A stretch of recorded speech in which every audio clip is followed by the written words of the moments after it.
Kalian tahu nggak kenapa kalau tangan kita luka, lama-kelamaan lukanya akan tertutup dan sembuh? Terus, pernah nggak sih kalian bertanya-tanya, kenapa wajah kita tidak terlihat sama persis dengan orang tua kita? Ada yang tahu kenapa bisa seperti itu? Nah, untuk menjawab itu semua, yuk kita belajar pelajaran biologi kali ini tentang pembelahan sel. Siklus sel. Siklus sel adalah serangkaian proses yang terjadi di dalam sel. Siklus sel diawali dengan tahap G1 atau G1. Apa yang terjadi pada tahap G1? Pada bagian G1 ini terjadi proses sintesis protein dan perbanyakan organel, sehingga protein dan jumlah organel yang ada di dalam sel bertambah banyak. Nah, setelah G1 selesai, dilanjutkan pada fase S atau sintesis. Pada fase ini terjadi replikasi DNA. Setelah fase S selesai, maka dilanjutkan dengan fase G2. Pada fase G2 ini terjadi perbanyakan organel sel yang belum selesai pada tahap G1. Fase G1, S, dan G2 disebut dengan istilah interfase. Setelah fase G2 selesai, maka tahap selanjutnya dari siklus sel akan mengalami fase mitosis. Pembelahan mitosis memiliki karakteristik yaitu proses pembelahan berlangsung satu kali, diawali profase, lalu metafase, kemudian anafase, lalu telofase, dan diakhiri sitokinesis. 2. Menghasilkan dua sel anak yang identik. 3. Hanya terjadi pada sel eukariotik. 4. Secara umum terjadi di sel somatis. Dan 5. Tujuan pembelahan sel yaitu untuk pertumbuhan. Pertambahan ukuran pada makhluk hidup yang bersifat irreversibel dan kuantitatif. Pertambahan ukuran pada makhluk hidup tersebut, salah satu penyebabnya adalah karena jumlah sel bertambah banyak, karena sel tersebut mengalami proses pembelahan secara mitosis. Lalu tujuan pembelahan sel selanjutnya adalah untuk perbaikan jaringan yang rusak. Pembelahan meiosis memiliki karakteristik yaitu proses pembelahan berlangsung dua kali. 2. Mengurangi jumlah kromosom, sehingga kromosom induk yang awalnya 2N atau diploid setelah selesai mengalami proses meiosis akan menghasilkan anakan dengan kromosom haploid atau N.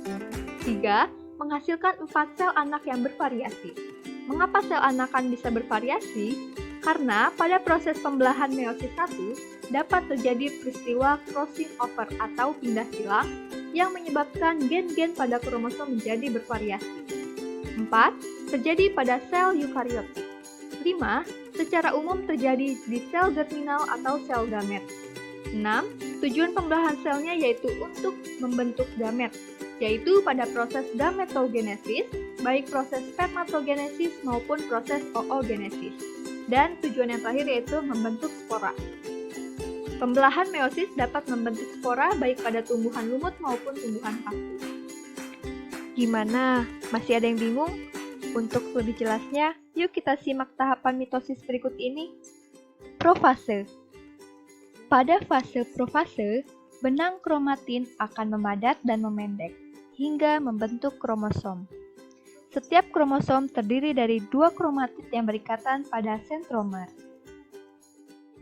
Pada fase ini, anak inti akan melebur dan membran inti akan ikut juga menghilang. Sentrosom memiliki 2 sentriol. Setiap sentriol akan bergerak ke arah kutub dengan membentuk benang spindle. Benang ini akan menarik setengah dari masing-masing kromosom. Metafase. Selama proses metafase, mikrotubulus dari benang spindle akan mengikat kromosom sehingga kromosom berada di bagian tengah atau garis ekuator. Pasangan kromatid pada sentromer ditandai dengan adanya struktur protein yang disebut kinetokor yang terletak pada bagian permukaan kromatid.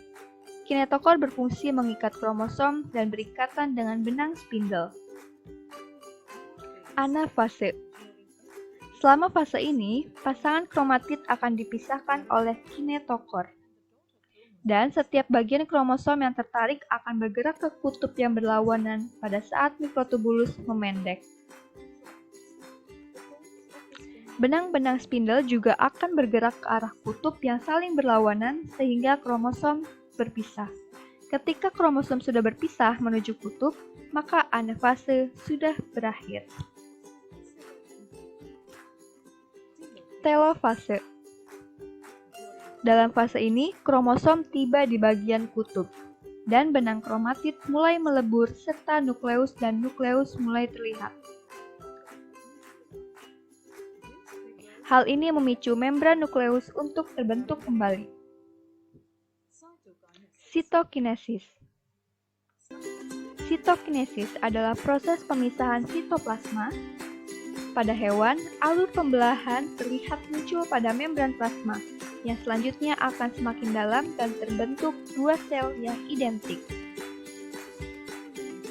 Pada sel tumbuhan, dinding sel baru mulai terbentuk pada bagian tengah sel dengan formasi piringan sel.